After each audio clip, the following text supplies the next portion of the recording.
नमस्कार दोस्तों, इस वीडियो में आप सभी का स्वागत है। इस वीडियो के द्वारा हम तृतीय संविधान संशोधन 1954 और 15वां संविधान संशोधन 1963 के बारे में जानेंगे। कहाँ से कहाँ तक तृतीय संविधान संशोधन 1954 से लेकर 15वां संविधान संशोधन 1963 तक के बारे में इस वीडियो में जानेंगे। और इससे पहले मैंने प्रथम संविधान संशोधन 1951 और द्वितीय संविधान संशोधन 1952 के ऊपर पहले ही एक वीडियो बना चुका है, जो कि इस चैनल के प्लेलिस्ट कॉन्स्टिट्यूशन ऑफ इंडिया के नाम से है। उस प्लेलिस्ट पर आपको मिल जाएगा। अगर आपने नहीं देखा है तो आप जा कर के देख सकते हैं। तो चलिए शुरुआत करते हैं। तीसरा संविधान संशोधन 1954 से 15वें संविधान संशोधन 1963 तक। तो तीसरे संशोधन से हम शुरुआत करते हैं। तो तीसरा संविधान संशोधन जो है कब अधिनियमित हुआ था? 1954 को अधिनियमित हुआ था। तीसरा संविधान संशोधन 1954 को अधिनियमित हुआ था। तो तीसरे संविधान संशोधन में मुख्य बातें क्या है? तीसरा संविधान संशोधन ये कहता है कि 7वीं अनुसूची को समवर्ती सूची की 33वीं जो प्रविष्टि के स्थान पर, किसके स्थान पर? 7वीं अनुसूची को समवर्ती सूची की 33वीं प्रविष्टि के स्थान पर खाद्यान्न, पशुओं के लिए चारा, कच्चा कपास, जूट आदि को रखा गया है। किन किन को चीज़ों को? 7वीं अनुसूची को समवर्ती सूची की 33वीं प्रविष्टि के स्थान पर खाद्यान्न, पशुओं के लिए चारा, कच्चा कपास, जूट आदि को रखा गया है, जिसके उत्पादन एवं आपूर्ति को लोकहित में समझने पर सरकार उस पर क्या नियंत्रण लगा सकती है। तो तीसरे संविधान संशोधन 1954 के द्वारा क्या कही गई है? 7वीं अनुसूची को समवर्ती सूची की 33वीं प्रविष्टि के स्थान पर खाद्यान्न, किन किन चीज़ों को हाईलाइट कर रहा मैं? खाद्यान्न, पशुओं के लिए चारा और कच्चा कपास, जूट आदि को रखा गया है, जिसका उत्पादन एवं आपूर्ति को लोकहित में समझने के लिए सरकार उस पर क्या नियंत्रण लगा सकती है। इस प्रकार से यहाँ पे बात आती है 7वीं अनुसूची की। तो 7वीं अनुसूची में बात क्या गई है? इसमें 3 अनुसूचियाँ हैं, जिसमें पहला है संघ सूची। तो संघ सूची में पहले मूल रूप से 97 विषय थे, जो वर्तमान में 100 विषय हैं। और दूसरा इसी प्रकार से राजसूची में मूल रूप से कितने विषय थे? पहले 66 विषय थे, जो वर्तमान में 61 विषय हैं। और तीसरा जो है इसमें समवर्ती सूची। तो मूल रूप से पहले इसमें 37 विषय थे, जो वर्तमान में 52 विषय हैं। तो 7वीं अनुसूची में क्या है? संघ सूची, राजसूची, समवर्ती सूची। संघ सूची में कितने विषय थे? संघ सूची में पहले 97 विषय थे, जो वर्तमान में 100 विषय हैं। और राजसूची में पहले 66 विषय थे, जो कि वर्तमान में 61 विषय हैं। और समवर्ती सूची में पहले 37 विषय थे, जो वर्तमान में 52 विषय हैं। इस प्रकार से तीसरा संविधान संशोधन के बारे में हमने जाना। और अधिनियमित कब हुआ? 1954 में। इनमें क्या क्या बातें हैं, किन किन बातों को प्रावधान में रख करके अधिनियमित किया गया है, उनके बारे में हमने जाना। चलिए आगे देखते हैं। चौथा संविधान संशोधन जो है 1955 को अधिनियमित हुआ। कब अधिनियमित हुआ? 1955 को। चौथा संविधान संशोधन 1955 को अधिनियमित हुआ। इनमें जो है मुख्य कारण क्या है? तो मुख्य जो प्रावधान है, निजी संपत्ति के अनिवार्य अधिग्रहण के स्थान पर दिए जाने वाले भत्ते, क्षतिपूर्ति की मात्रा को न्यायालयों की जांच के दायरे से बाहर किया गया। और दूसरी बात, राज्य को किसी भी व्यापार का राष्ट्रीयकरण करने का अधिकार दिया गया या प्राधिकृत किया गया। इसको राज्य को जो है किसी भी व्यापार का राष्ट्रीयकरण करने का अधिकार दिया गया। और तीसरी बात, इसी में 9वीं अनुसूची में कुछ और भी क्या है, कानून या अधिनियम जोड़े गए। तो 9वीं अनुसूची की बात यहाँ आती है। तो 9वीं अनुसूची में जो है भूमि सुधारों और जमींदारों प्रणाली के लिए इसमें बात की गई है। और इसमें चौथा इसमें यह है अनुच्छेद 31 का फर्स्ट, कानूनों का संरक्षण के दायरे में इसको विस्तृत किया गया है। तो हमने क्या क्या इसमें सीखा? चौथा जो संविधान संशोधन अधिनियम 1955 है, इसमें बात ये कहता है कि निजी संपत्ति के अनिवार्य, निजी संपत्ति के अनिवार्य अधिग्रहण के स्थान पर दिए जाने वाले भत्ते क्षतिपूर्ति की मात्रा को न्यायालय की जांच के दायरे से बाहर किया गया है। दूसरा है, राज्य को किसी भी व्यापार का राष्ट्रीयकरण करने का अधिकार दिया गया है या उसको अथोराइज्ड किया गया, प्राधिकृत किया गया है। और 9वीं अनुसूची में कुछ और कानून या अधिनियम जोड़े गए हैं, जिसमें 9वीं अनुसूची में भूमि सुधार की बात की गई है। और अनुच्छेद 31 का जो फर्स्ट है, कानूनों का संरक्षण के दायरे में इसका विस्तृत इसको किया गया है। इस प्रकार से हम आगे देखते हैं 5वां संविधान संशोधन या अधिनियम 1955। इसमें किन बातों का प्रावधान किया गया है? ये कहता है, राष्ट्रपति को यह शक्ति प्रदान की गई है कि वह राज्यों के क्षेत्र, सीमा, नामों को प्रभावित करने वाले प्रस्तावित केंद्रीय विधान पर अपने मत देने के लिए राज्य विधान मंडलों हेतु समय सीमा का निर्धारण करें। तो राष्ट्रपति को यह शक्ति प्रदान है कि वह राज्यों के क्षेत्र, सीमा, नामों और प्रभावित करने वाले प्रस्तावित केंद्रीय विधान पर अपने मत देने के लिए राज्य मंडलों हेतु समय सीमा पर निर्धारण करे। ये किस संविधान संशोधन के तहत कहा गया है? तो 5वां संविधान संशोधन अधिनियम 1955 के तहत कहा गया है। तो 5वें संविधान संशोधन अधिनियम में हमने क्या सीखा कि राष्ट्रपति को यह शक्ति प्रदान की गई है कि वह राज्यों के क्षेत्र और सीमा नाम को प्रभावित करने वाले प्रस्तावित केंद्रीय विधान पर अपने मत देने के लिए राज्यमंडल हेतु समय सीमा पर निर्धारण करें। इस बात का प्रावधान है। इस प्रकार से हम अगला जो है हमारा संविधान संशोधन 6वां, उसके बारे में जान लेते हैं। तो 6ठा जो संविधान संशोधन अधिनियम 1956 है, वो ये कहता है कि केंद्रीय सूची में नए विषयों का जुड़ाव, जैसे कि अंतर्राज्य व्यापार और वाणिज्य के तहत वस्तुओं की खरीद बिक्री पर कर और इसी संबंध में राज्यों की शक्तियों पर पाबंदियां।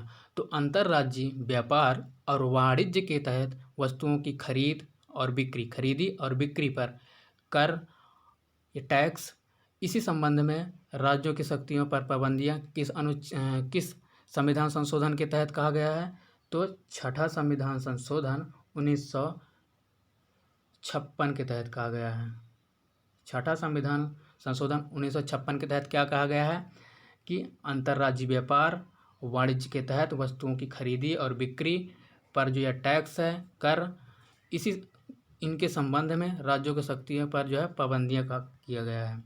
इस प्रकार से 6ठा संविधान के संशोधन के बारे में हमने जाना। आगे चलते हैं 7वां संविधान संशोधन अधिनियम 1956। 6ठवां जो संविधान संशोधन अधिनियम है वो भी 1956 को अधिनियमित हुआ, और जो 7वां संविधान संशोधन अधिनियम है वो भी 1956 को ही अधिनियमित हुआ। तो इसका जो कारण है वो पहले जान लेते हैं। तो 7वां संविधान संशोधन 1956 का जो अधिनियम होने का कारण था, यह संशोधन राज्य पुनर्गठन आयोग की रिपोर्ट को तथा राज्य पुनर्गठन अधिनियम 1965 को लागू करने के लिए किया गया था। ये क्यों अधिनियमित हुआ?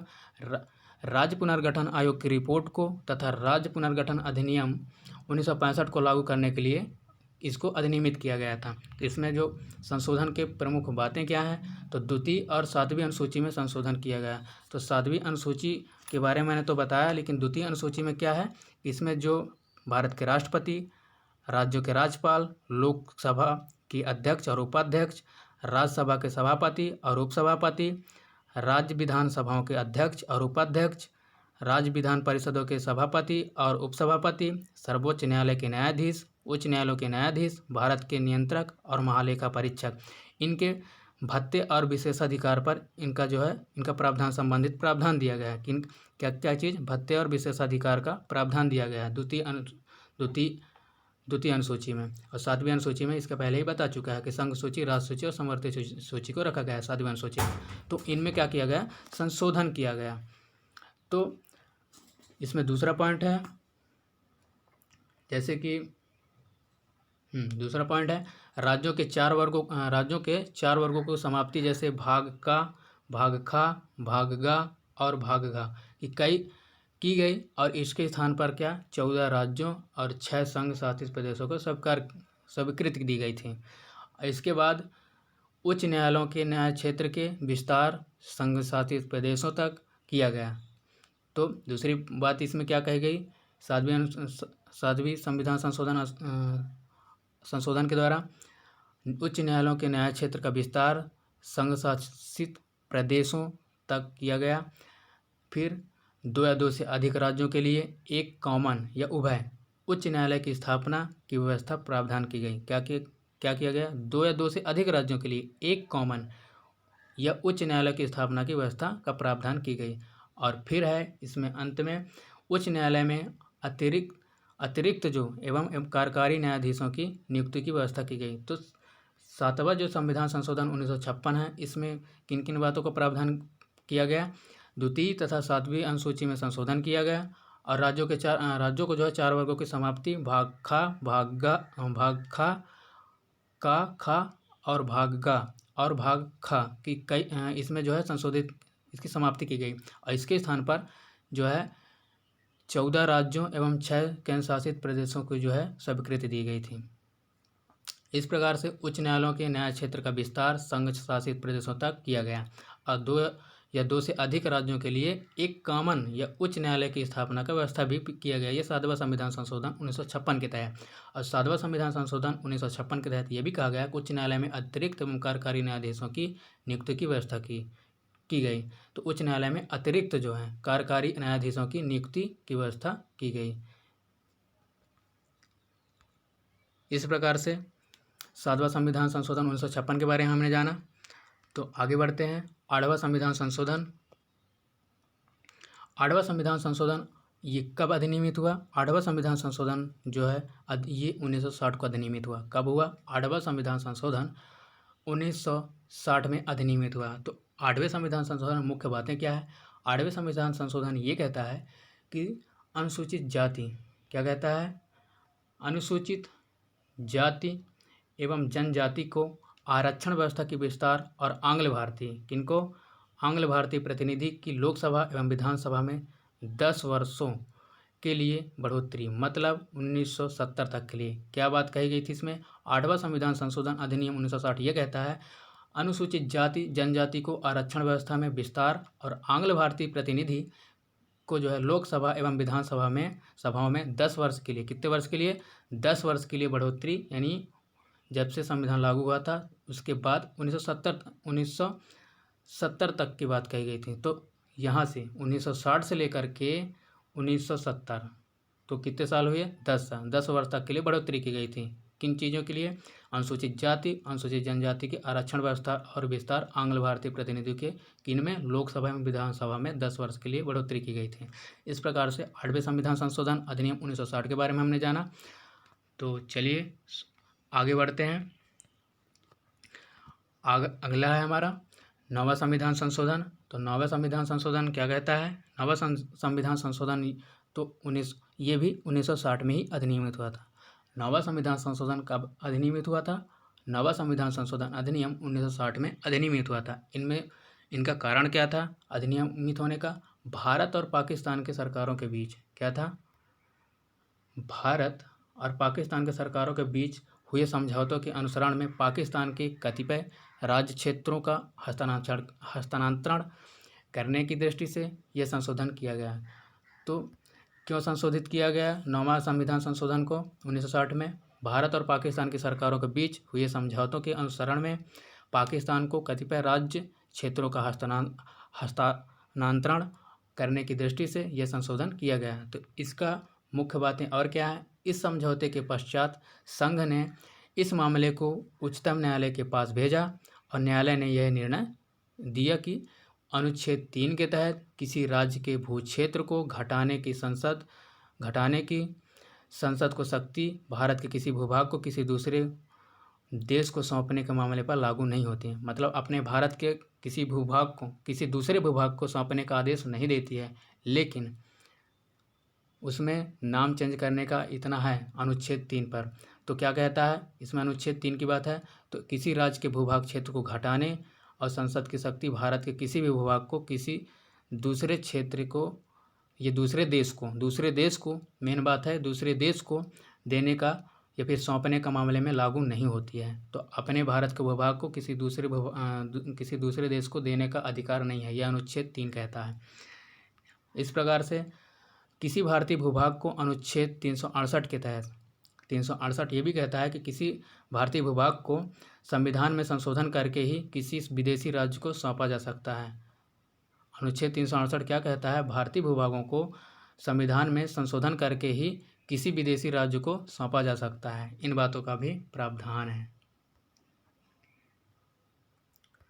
इस प्रकार से इसमें जो संशोधन की अभी तो कारण थे कि किन कारणों से ये संशोधन किया गया। अब इसका संशोधन जो है पश्चिम बंगाल में स्थित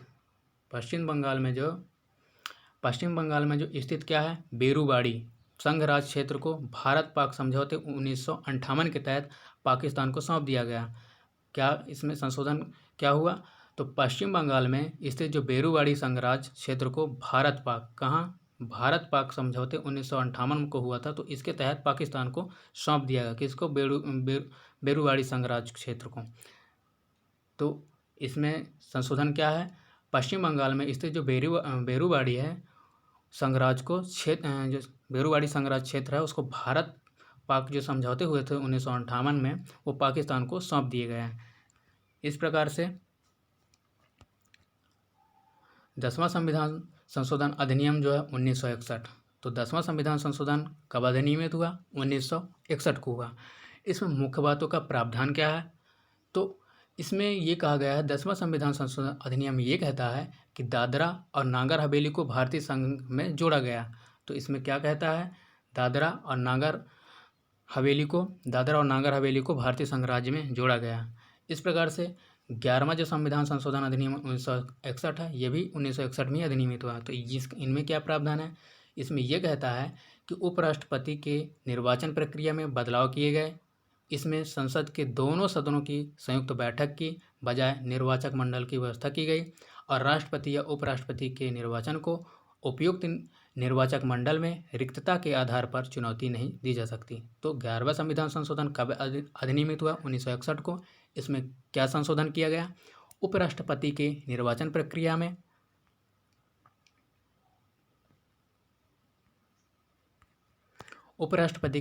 प्रक्रिया में बदलाव किए गए और इसमें संसद के दोनों सदनों की संयुक्त बैठक की बजाय निर्वाचक मंडल की व्यवस्था की गई और राष्ट्रपति या उपराष्ट्रपति के निर्वाचन को उपयुक्त निर्वाचक मंडल में रिक्तता के आधार पर चुनौती नहीं दी जा सकती। इस प्रकार से अगला जो हमारा 12वां संविधान संशोधन अधिनियम है, ये जो है 12वां संविधान संशोधन अधिनियम ये जो है 1962 को हुआ था। ये कब हुआ था? 1962 को अधिनियमित हुआ था। तो 12वां संविधान संशोधन जो है 1962 को अधिनियमित हुआ था। और इसमें मुख्य बातों का प्रावधान क्या है? इसमें मुख्य बातें क्या हैं? तो 12वां संविधान संशोधन अधिनियम 1962 के द्वारा ये कहा गया कि गोवा, दमन और दीव को भारतीय संघ राज्य में शामिल किया गया। तो 10वां संविधान संशोधन अधिनियम में क्या कहा गया? 10वां संविधान संशोधन ये कहता है कि दादरा और नागर हवेली को भारतीय संघ राज्य में जोड़ा गया और 12वां संविधान क्या कहता है? गोवा और दमन द्वीप को भारतीय संघ राज्य में जोड़ा गया। इस प्रकार से 10वां संविधान संशोधन कहता है कि दादरा और नागर हवेली को भारतीय संघ राज्य में जोड़ा गया और 12वां संविधान संशोधन ये कहता है 1962 कि गोवा और दमन द्वीप को भारतीय संघ राज्य में जोड़ा गया। और 11वां संविधान संशोधन क्या कहता है? 11वां संविधान संशोधन है तो इसमें उपराष्ट्रपति की निर्वाचन प्रक्रिया में बदलाव किए गए। इसमें संसद के दोनों सदनों की संयुक्त बैठक की बजाय जो है निर्वाचक मंडल की व्यवस्था की गई। किसके? दोनों सदनों की संयुक्त बैठक की बजाय जो है निर्वाचक मंडल की व्यवस्था की गई और राष्ट्रपति या उपराष्ट्रपति के निर्वाचन को उपयुक्त निर्वाचक मंडल में रिक्तता के आधार पर चुनौती नहीं दी जा सकती। ये 11वां संविधान संशोधन अधिनियम 1961 में कही गई है। इस प्रकार से आगे बढ़ते हैं। आगे हमारा 13वां संविधान संशोधन अधिनियम 1962। तो 13वां संविधान संशोधन कब अधिनियमित हुआ? 1962 को अधिनियमित हुआ। इसमें जो है मुख्य बातों का प्रावधान क्या है? तो 13वां संविधान संशोधन अधिनियम ये कहता है कि नागालैंड को क्या कहता है? नागालैंड राज्य को दर्जा दिया गया तथा इसके लिए विशेष उपयुक्त उपबंध किए गए। 10वां में क्या आपने देखा? 10वां में आपने ये देखा कि दादरा और नागर हवेली को भारतीय संघ राज्य में जोड़ा गया, और इसी प्रकार से 12वां में क्या देखा? गोवा, दमन और दीव को भारतीय संघ राज्य में शामिल किया गया। तो इसमें 13वां संविधान संशोधन क्या कहता है? नागालैंड को राज्य का दर्जा दिया गया। किसका दर्जा दिया गया? राज्य का दर्जा दिया गया, तथा इसके लिए जो है विशेष उपबंध को किए गए। फिर इसी प्रकार से 14वां संविधान संशोधन अधिनियम 1962 है। 14वां संविधान संशोधन 1962 क्या कहता है? तो ये कहता है पुदुचेरी चेरी को भारतीय संघ में शामिल किया गया है। किनमें? भारतीय संघ में शामिल किया गया है। और संघ शासित प्रदेशों जैसे हिमाचल प्रदेश पहले संघ शासित प्रदेश था, मणिपुर था, त्रिपुरा था, गोवा, दमन एवं दीव तथा पुदुचेरी के लिए विधानमंडल तथा मंत्रिपरिषद की व्यवस्था की गई। कितने केंद्र शासित प्रदेशों के लिए विधानमंडल तथा मंत्रिपरिषद की व्यवस्था की गई? हिमाचल प्रदेश, मणिपुर, त्रिपुरा, गोवा, दमन एवं दीव तथा पुदुचेरी के लिए विधानमंडल एवं मंत्रिपरिषद की व्यवस्था की गई। तो 14वां संविधान संशोधन क्या कहता है? 14वां संविधान संशोधन ये कहता है कि पुदुचेरी को जो है भारतीय संघ में शामिल किया गया। और 10वां में आपने देखा कि दादरा और नागर हवेली को भारतीय संघ में शामिल किया गया। 12वां में गोवा, दमन एवं दीव को भारतीय संघ में जो है शामिल किया गया। और 14वां संविधान संशोधन ये कहता है कि पुदुचेरी को भारतीय संघ में जो है शामिल किया गया। और ये भी कहता है कि संघ शासित जो प्रदेश हैं जैसे हिमाचल प्रदेश, मणिपुर, त्रिपुरा, गोवा, दमन एवं दीव तथा पुदुचेरी के लिए विधानमंडल तथा मंत्रिपरिषद की व्यवस्था की गई है। ये 14वां संविधान संशोधन में बात कही गई है। तो 13वां संविधान संशोधन भी फिर क्या कहता है? 13वां संविधान संशोधन ये कहता है कि नागालैंड को राज्य का दर्जा दिया गया। किस अधिनियम के द्वारा? 13वां संविधान संशोधन अधिनियम 1962 के द्वारा। सवाल बन सकता है कि नागालैंड राज्य को किस संविधान संशोधन के द्वारा राज्य का दर्जा दिया गया? तो 13वां संविधान संशोधन अधिनियम 1962 के द्वारा दिया गया। और 14वां संविधान संशोधन अधिनियम 1962 के द्वारा किस राज्य को भारतीय संघ में शामिल किया गया? तो पुदुचेरी राज्य को शामिल किया गया। इस प्रकार से हमारा अंतिम है 15वां संविधान संशोधन अधिनियम 1963। तो 15वां संविधान संशोधन कब अधिनियमित हुआ? 1963 को अधिनियमित हुआ। इनमें मुख्य बातें क्या है? इनमें जो मुख्य बातों का प्रावधान है, उच्चतम न्यायालय को किसी व्यक्ति या प्राधिकरण के खिलाफ राज्यों के बाहर भी दायर करने का अधिकार रेट है, यदि इसका कारण उसके क्षेत्राधिकार में उत्पन्न हुआ हो।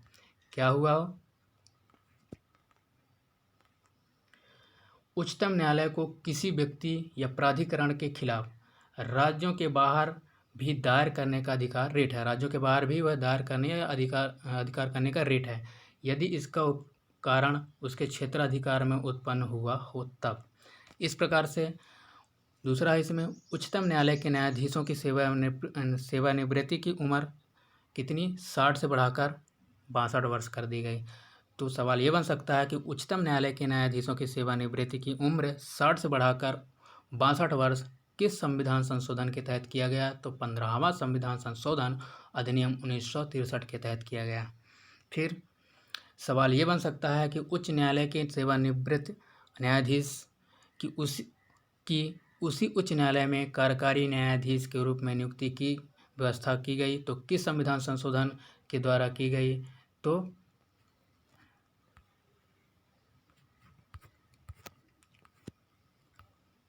इस प्रकार से 15वां संविधान संशोधन अधिनियम 1963 के द्वारा की गई।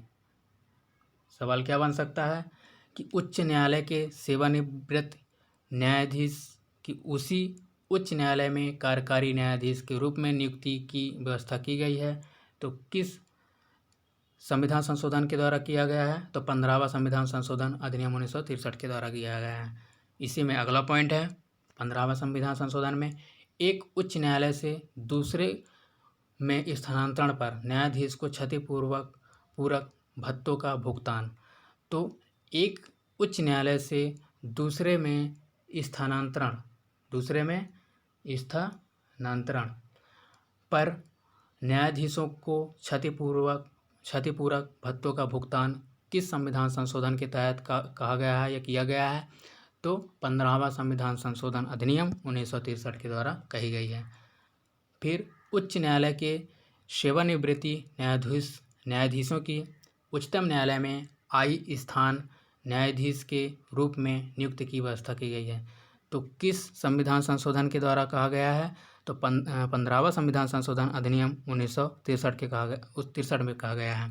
फिर इसी में अगला पॉइंट है, उच्चतम एवं उच्च न्यायालय के न्यायाधीशों की उम्र के निर्धारण हेतु प्रक्रिया की व्यवस्था किस संविधान संशोधन अधिनियम के द्वारा कहा गया है?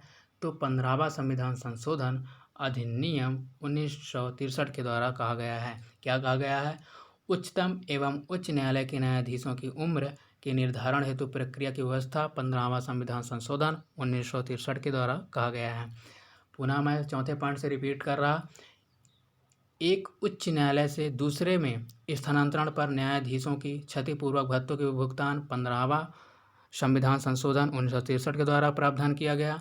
फिर उच्च न्यायालय की सेवावृत्ति न्यायाधीशों की उच्चतम न्यायालय में स्थायी न्यायाधीश के रूप में नियुक्ति की व्यवस्था, ये भी किसमें बात कही गई है? जो अस्थायी न्यायालय में अस्थायी न्यायाधीश के रूप में जो नियुक्ति की बात किसमें कही गई है? 15वां संविधान संशोधन 1963 के द्वारा कही गई है। और उच्चतम एवं उच्च न्यायालय के न्यायाधीशों की उम्र के निर्धारण हेतु प्रक्रिया की व्यवस्था किस संविधान संशोधन के द्वारा कहा गया है? 15वां संविधान संशोधन 1963 के द्वारा कहा गया है। इस प्रकार से हमने तीसरा संविधान संशोधन और 15वां संविधान संशोधन 1963 तक के बारे में जाना। इसमें बहुत कुछ पॉइंट हैं जो परीक्षा point exam point of view से हैं।